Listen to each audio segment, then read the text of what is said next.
of the most interesting stories to me in the Old Testament is the history on King Solomon and the story of his wisdom. He was the son of David, and he came to rule at a very young age in his life. So one of the things that he asked God for was the ability to have wisdom to be the ruler of the Israeli people. God gave him that wisdom, and it's very, very evident.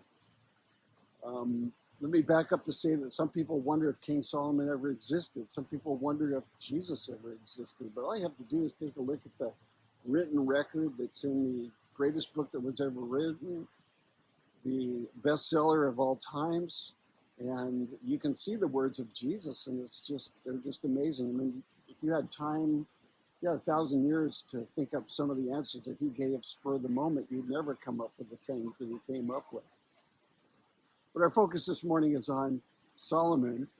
And if you look in the Ecclesiastes, which is kind of a summation of what he thought about life, and if you look in the Song of Solomon, which is a story about the relationship of love between a man and his wife, but especially if you look in the Book of Proverbs, you just find a ton of wise sayings. The Book of Proverbs is like 31 chapters, and it's cut into, each chapter has these little many paragraphs of wise sayings. I had a friend of mine that was in jail at one point in his life. He was not a religious person, but when he was in there, somebody suggested to him in order to get closer to God, that he start in the Book of Proverbs. And if anything, the person said, by the time you read the Book of Proverbs, you'll have enough wisdom to live life differently, maybe not be back here. So Rob was his name, and that's what he did. And his life was changed. When we look at King Solomon, one of the wise sayings that I particularly like is, and I'm trying to work on this, the one where he says that a wise man eats for strength. I have problems sometimes with what I eat in my diet, and I like that concept of I can eat in a wise way, or I can be foolish in the way that I eat, or stupid. I'll refer that to me, stupid in the way that I eat. So I would like to eat wisely. And then the second aspect of that is, what food do I eat that really gives me strength, that's really good food, that really will help me to be stronger for that day and for the rest of my life? What's really nutritious and what's nutritional and what's not? So in just one, that's just an example. In one little saying, he says, a wise man eats for strength, and that's what I'm trying to work on. But back to this morning's topic. In order to exemplify his wisdom, there could have been a lot of stories told, but there was one specific and one only story that was told to exemplify his wisdom. And here's how that story went. There were two women. They were prostitutes.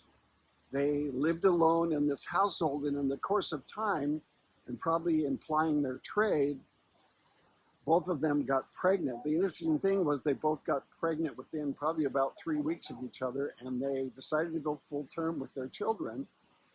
And after their children were born, one night, one of the women rolled over on her child and smothered it.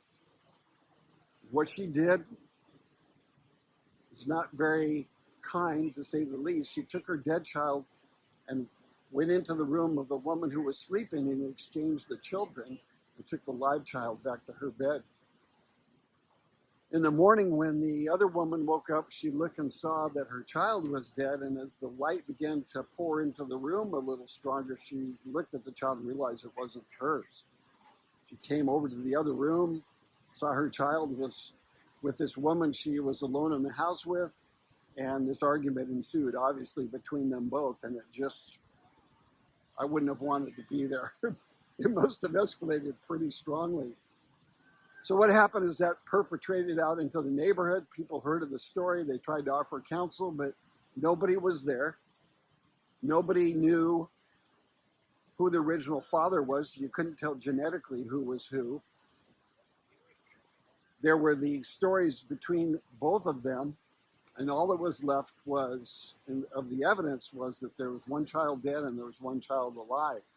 And so this case, as it would be, went farther up, probably to the judges and to better judges, and finally to the best judges in the land, and they couldn't figure out what to do. They couldn't figure out how to solve it. So it ultimately went to what that day would be considered the Supreme Court. It went to an appointment and a interview with the king, and he would look at the story and he would look at the situation. He would make a verdict, whether good or bad, he would make a verdict.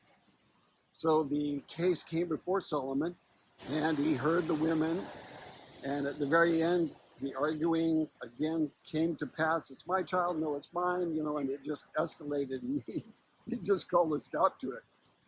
And he said, bring me a sword. I'm going to cut the child in two, and I'll give half to her and half to her. And the one woman went, yeah, cut the child in half.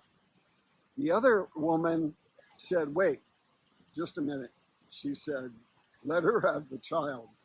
This is a pretty amazing statement. But she said, let her have the child. I'd rather he live than be cut in half. And the amazing part of that is the other woman was one that smothered the child. She obviously was a person that wasn't of much character. She could kill the child again, and who knows what kind of life this child was going to have with this other woman. And so when she said, give her the child, Solomon went, you're the mother, not the other one. You're the mother, let the child be given to her. And the people marveled. Again, it couldn't be solved in lower cases of court. And the people marveled at the fact that he took an extreme measure. He wasn't there just like the same as anybody else, but he judged the outcome by the outcome of the response of the two women. So I want to take a look at the story because I think it's really relevant today. First of all, take a look at the king. Again, didn't have any previous knowledge, couldn't figure, wasn't there any more than anybody else was. But again, he used a very extreme situation, killing the child, possibly, to determine who the mother was going to be. That was his gamble, that he could figure out who the mother was going to be. And the interesting part is that you and I may not be there for certain situations. Like some people say, well, you never know what happened in that household. Okay, sure. But like King Solomon, we can oftentimes judge the outcome by people's attitudes and what happened as that particular story or event continued on. Like Solomon, we can see not the situation as it took place, but we can see the attitudes thereafter. Regarding the one woman, we could see that she really was somebody that was not a person of character. She's willing to lie and to cheat to be able to pass off her dead child to have the other one. And we could see that in the very essence of the story, when it came right down to it, she really didn't value life. She was willing to have that child cut in half. That was the one woman. It's interesting that the other woman had a different response. It's also interesting to me that in the story, they're both referred to as women. They're both referred to as prostitutes. But a word that doesn't necessarily come to pass in the passage, but I believe took place is when the other woman said, no, you can have the child. I'll give it up. I'd rather see it alive than kill it. There were two women, the two prostitutes, but that day a mother was born. She became the mother. The mother wanted to care for the child. She also became a illustration to me of adoption. Some people say adoption's hard. We have my wife and I have a adopted child. I think he's the most normal of anybody in our family. But we understand the pain of the woman that gave him up, the birth mother that gave him up. However, she saw that even though she couldn't handle him at the time, she was just too young, she saw that he would have a future with us, and she was willing to have him rather than to take his life. She was a woman of tremendous character. And later on, she got a chance to be with my son on several occasions. So there was that chance to make the reconnection. The second to the last aspect is this concept of the sword that was going to kill the child. We hear terms today, and I think they're very misleading. I think they're actually deceptive.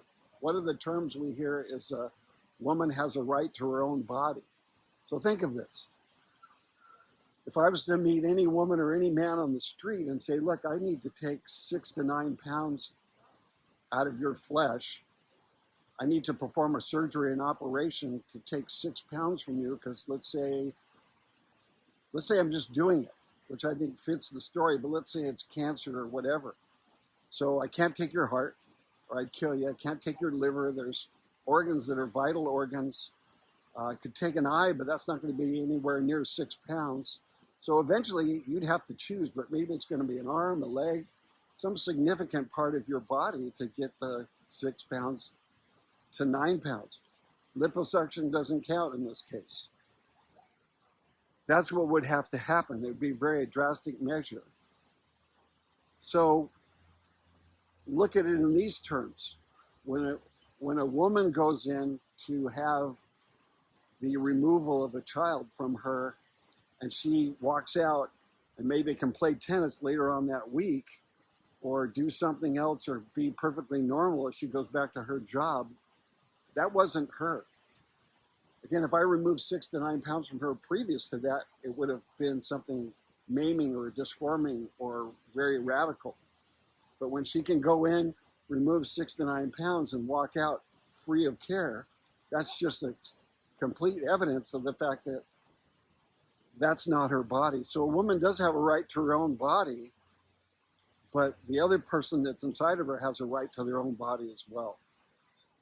The second aspect I think is very misleading today is that we say that a woman has reproductive rights, that people have reproductive rights. And I would say 2 things about that. One is reproductive is really not what's happening there.